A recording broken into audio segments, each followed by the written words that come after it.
A produção de carne bovina no Brasil é um dos mais importantes setores para a nossa economia.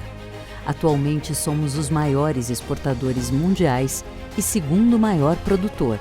Nosso rebanho, em sua grande maioria, é criado a pasto, o que torna a nossa carne uma das mais saudáveis em todo o mundo.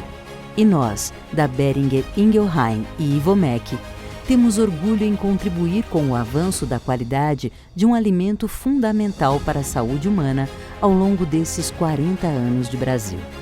Neste episódio, vamos falar sobre os benefícios da carne bovina, a evolução nos cortes e preparos, além da cultura do churrasco brasileiro.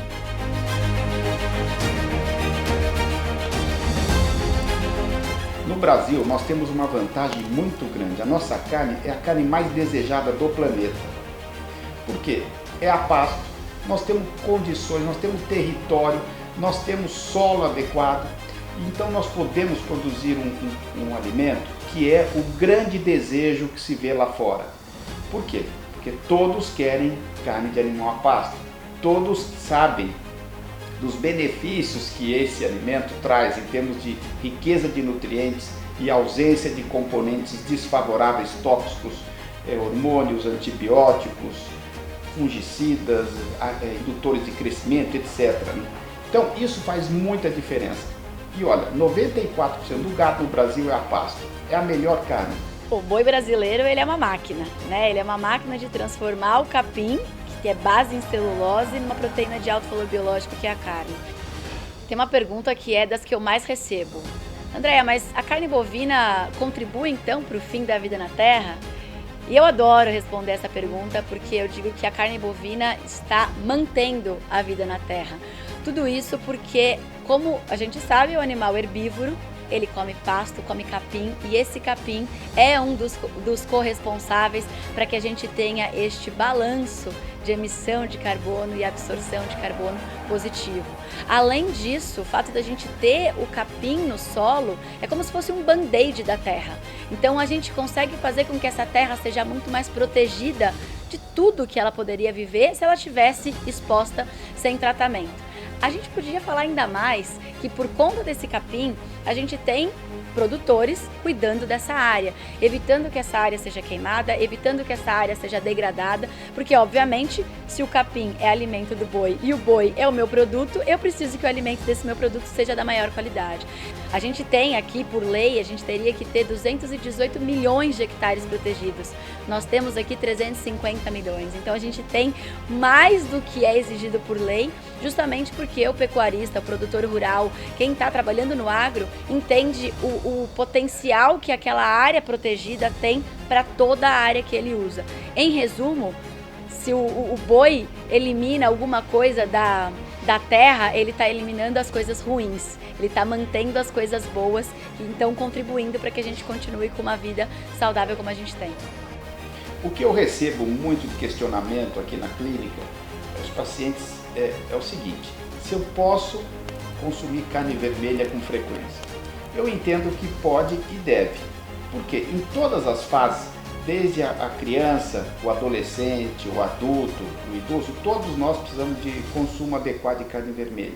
Por um lado, ela vai dar a quantidade das vitaminas, minerais essenciais, as gorduras boas, a quantidade adequada de ferro, na forma assimilável do ferro, os aminoácidos para poder desenvolver cérebro, todo o sistema orgânico para que funcione, a parte neurológica, a parte bioquímica, no geral ter um equilíbrio de funcionamento.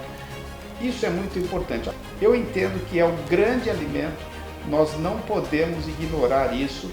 Claro que você vai associar com outros componentes, vai obviamente consumir outros, por exemplo, vegetais, você precisa ingerir uma quantidade adequada de vegetal, isso hoje faz falta na nossa alimentação, é imperativo que nós tenhamos uma quantidade adequada de vegetais e você vai consumir eventualmente pouco carboidrato. O grande lance hoje na alimentação moderna, isso está muito claro, são as gorduras boas em grande quantidade e proteína em moderação.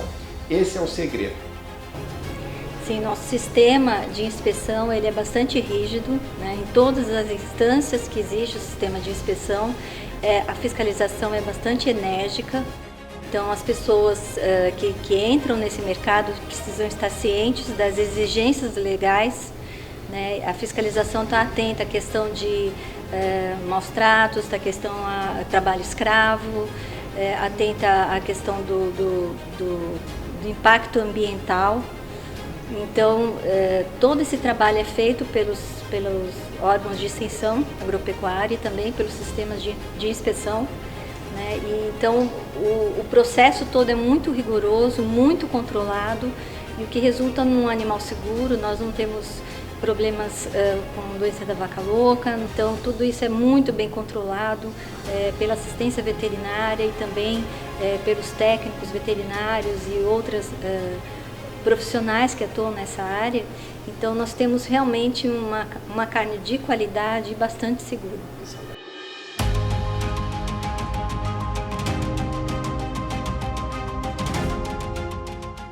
Dentro de todo esse cenário é muito importante a gente levar em consideração algumas coisas, né? Então, tu tem alimentação, nutrição, o conhecimento de pastagem, a interação do produtor em cima de dados, de produtividade, de conhecimento. Ele entende o que são os ciclos da planta, ele entende a necessidade das diferentes categorias e o que ele tem que corrigir para chegar nessa pecuária rápida e extremamente produtiva.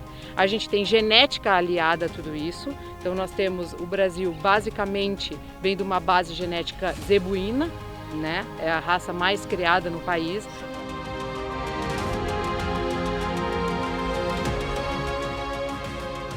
E em cima desses animais, hoje vem as raças europeias. Hoje não, já faz anos na verdade, né? O Angus é um exemplo disso. Tudo isso combinado nos trouxe esse produto de alta qualidade, aonde a dona de casa hoje chega no açougue, ela tem muito mais informação sobre aquele produto. A origem, a raça, os selos de certificações das raças é a garantia da qualidade, da maciez e da suculência desse produto. A prova disso é que nós não temos mais distinção de cortes de primeira e cortes de segunda, não. O animal é jovem, é de qualidade, a carne é de qualidade, tu come carne do dianteiro. A gente come acém, a gente come granito, a gente come peito, né? A gente come uma série de cortes shoulder, tá tão na moda todos esses cortes. Por que a gente consegue comer isso em churrasco? Assado não é nem na panela de pressão.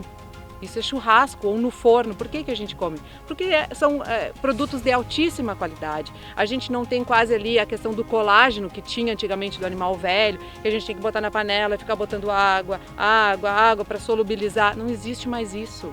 A carne brasileira evoluiu, o produto de qualidade chegou na mesa, no prato do consumidor. E o mais importante, esse consumidor entende, ele conhece, ele paga mais e ele nos cobra. Ele nos cobra a origem, as informações desse sistema produtivo, as formas de preparo e a garantia da maciez e da qualidade. E por que fala-se tão mal da carne, né? Por que tanta informação negativa?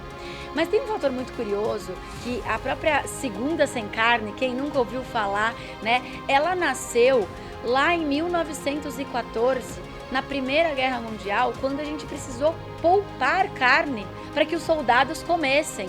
Então não era assim, pare de comer carne porque carne faz mal à saúde, é pare de comer carne para que os soldados se fortaleçam e defendam a nossa nação. Olha como é diferente o conceito. A carne nunca foi, em termos científicos e de saúde, nós temos vários médicos para embasar, muito mais do que a minha fala, ela nunca foi e nunca será a vilã da saúde humana. Pelo contrário, ela protege o nosso sistema imunológico, ela faz com que a gente tenha uma vida saudável, equilibrada e com certeza a origem desse alimento é um dos grandes fatores que fazem com que a nossa saúde seja mantida cada vez melhor. Agora, recentemente, os pesquisadores da Universidade Dalhousie, no Canadá, apresentaram um estudo que causou um alvoroço na comunidade científica. Simplesmente uma avaliação com grupos populacionais de vários países do planeta, com mais de 6 milhões de participantes, se confirmou que consumir carne vermelha não processada ou processada não causava nenhuma consequência em aumento de doença cardiovascular, em diabetes, em obesidade, em envelhecimento precoce e maior risco de morte. Ou seja, a carne vermelha não tem correlação nenhuma, ela só traz benefício e zero de prejuízo.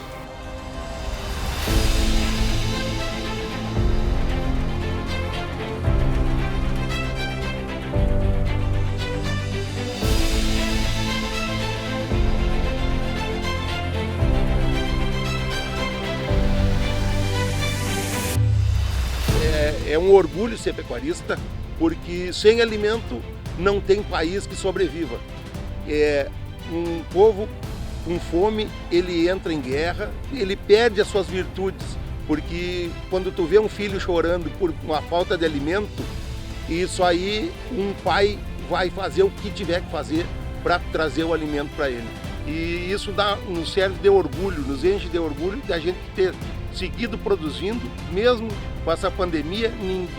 Nenhum produtor se furtou de ir trabalhar e seguir produzindo e colocando a carne vermelha na casa de todo mundo e não deixando faltar em nenhum momento.